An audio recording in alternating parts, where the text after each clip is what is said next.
My husband cheated on me with a girl he met at work, but he was planning to break it off with her and come home to me. Instead, I divorced him and served him in front of all his coworkers. Posted by you/Akeka65. I'm sorry, this is really long.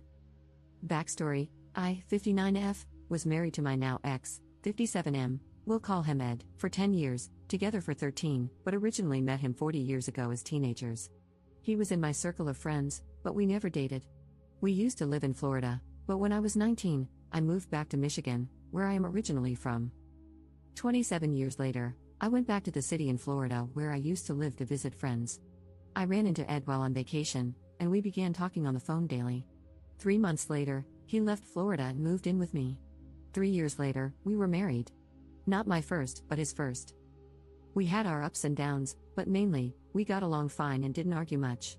However, he would throw tantrums if things didn't go his way and would punish me by sleeping on the edge of the bed, which was fine with me, or by not talking to me and slamming things.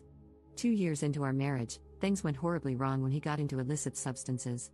It was terrible. One night, I finally had enough and was on the phone with my mother-in-law, telling her I was sending him back to Florida, when the sheriff's department knocked on my door. Someone had found my husband unconscious, severely beaten, in a ditch a block from our house. We lived in a small village with woods across the street. I raced to the hospital and didn't recognize him when I saw him. He was so swollen and bruised. Now, my husband was a man who could fight, and he was strong. Come to find out, it took 3 men to do this. They thought they could rob him since it was payday, but he had been home and had purposely left his wallet at home. I sat with him 24/7 while he was in neuro/trauma ICU. I slept on a couch in his room, prayed over him, bathed him, and took care of him even after he came home. This actually saved his life. He got clean and went back to work full-time, always putting me and my grandson first before his own needs. He went to work and came home, that was it. 4 years later, I finished my education and became an ordained priest. I have been the pastor at my church ever since. At first, he didn't mind, but then he would say things like, "I didn't sign up for this," even though I never pushed church on him. I knew he believed in God and prayed daily. I would invite him to Christmas and Easter services, and he also came when I was ordained and when my grandson, who calls him Grandpa, was baptized. For several years, things were really good. Then, suddenly, he began coming home from work, showering, changing clothes, and leaving.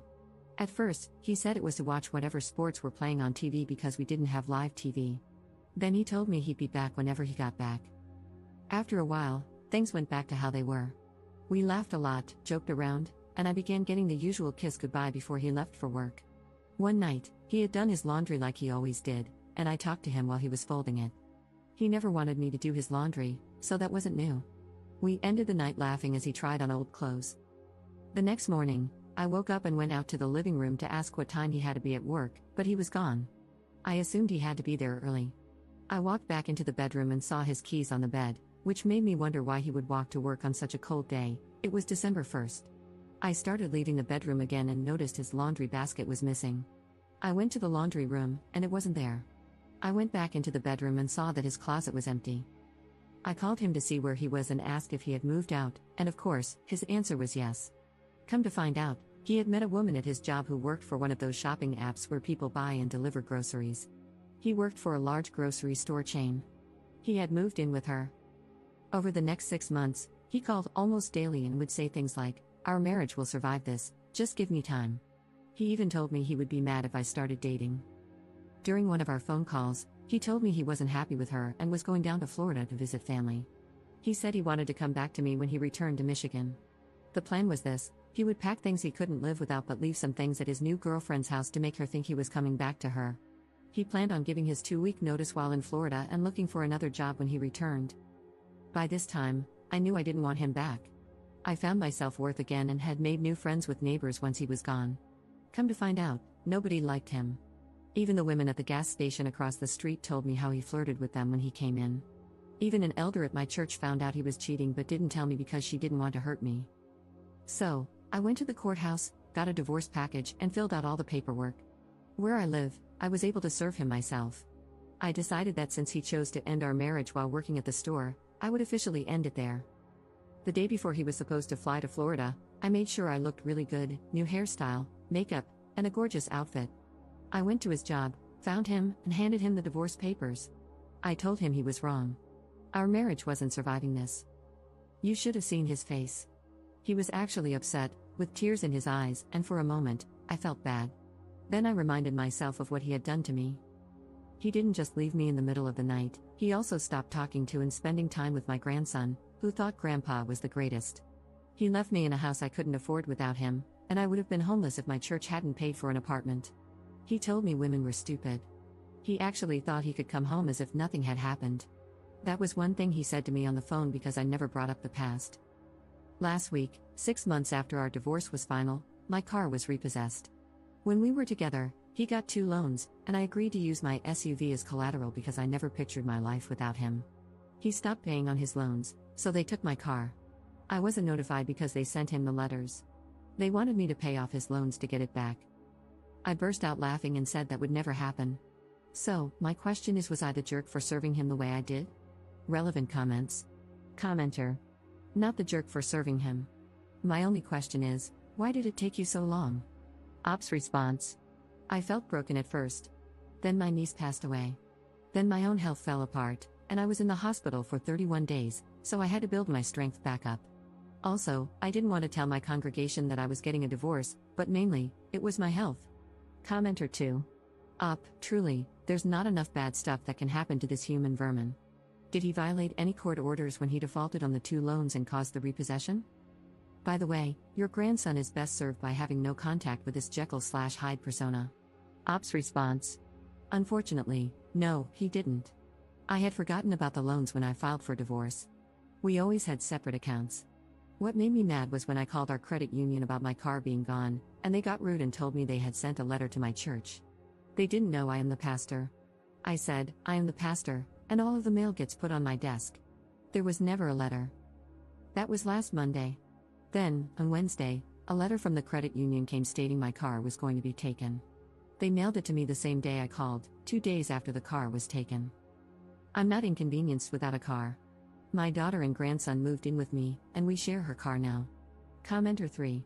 You and your ex were both required to disclose all assets and liabilities. Your ex's non-disclosure could possibly be addressed with a post-divorce motion. Ops response. We didn't have any real assets, so we did a DIY divorce, and I had forgotten about his loans.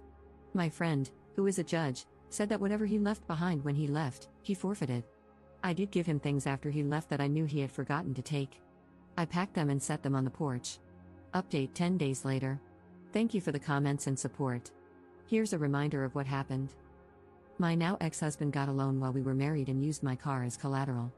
A year later, he left me for someone he met at work. He kept telling me that our marriage would survive, just give him time.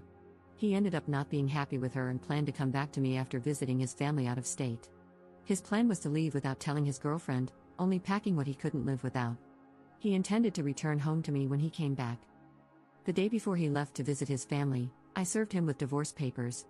2 weeks ago, my car was repossessed, and the bank wanted me to pay off my car, $3,000, along with his 2 loans that he had stopped paying on, $5,700. I was willing to pay off my car but told them I would never pay for his loans, and they refused. Here's what happened since my post. I found out where my car was being held, 2 cities away. When I visited their website, I discovered that it was also the location where they sell repossessed cars in an online auction. They hold it every Monday for 24 hours. I called and asked if I could retrieve my belongings, and they said yes. When I arrived, they had my things in a bag, including my license plate. I registered online, and this past Monday, I began bidding on my car. I ended up buying it for $2,700. When I showed up to get my car, the staff laughed and said I wasn't the first person to do this. I put my plate back on and drove home. Now, I know the bank can still come after me for the balance, but I honestly don't care if it hits my credit report. I don't use credit cards, and in October, my daughter closed on a brand new house. I have no other bills except for my cell phone and utilities. I'm now living with her and my grandson. I was lucky enough to have enough time in to retire when my muscular dystrophy began causing more health issues, and that money goes to my other bank. My mother-in-law was happy to give me my ex's new address so I can sue him for my half of our income tax return that he kept last year. She's even having us, me, my daughter, and my grandson, stay with her when we visit Florida during my grandson's spring break. She's still calling Ed's girlfriend Teresa, Trina, Tracy, everything except her actual name, which does start with the letter T. I love this woman.